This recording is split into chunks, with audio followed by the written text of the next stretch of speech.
So I worked with a comedian who I had seen do stand-up before, but really got exposed to through his podcast called You Made It Weird. And his name's Pete Holmes. And I didn't know him personally, but I met him through a mutual friend and talked to him to gauge whether or not he was interested in potentially hosting a show. And he was. The Conan Group knew him.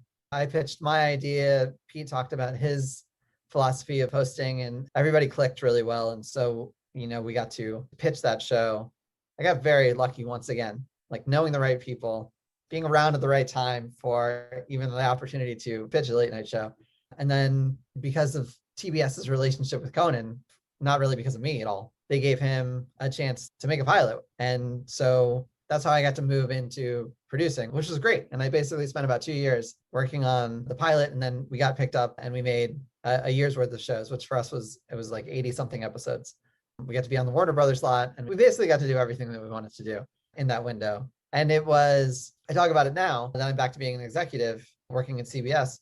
I can speak 2 languages now. Like I can speak executive and I can speak production. There's a lot of crossover, but it's much different when you're exposed to how a show physically actually works. Whether that is sitting in an edit bay and watching an interview or watching a sketch and knowing what to cut, reacting on the day when a guest drops out. I'm sure you've experienced this before, where you have to figure out what to do, which you can't panic.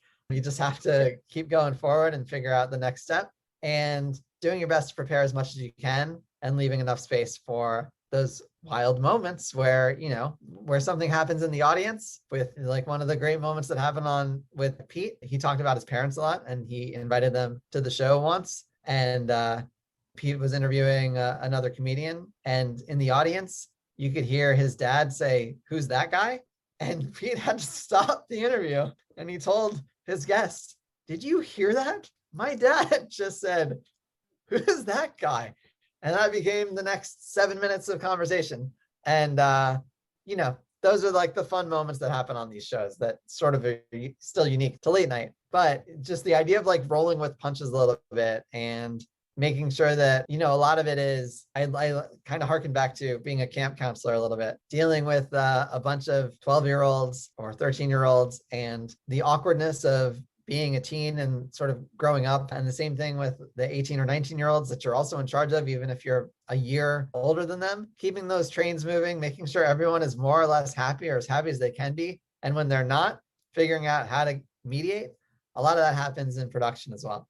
And so being a good listener is a good trait, I think, period. Certainly for a talk show host, but definitely for a producer also.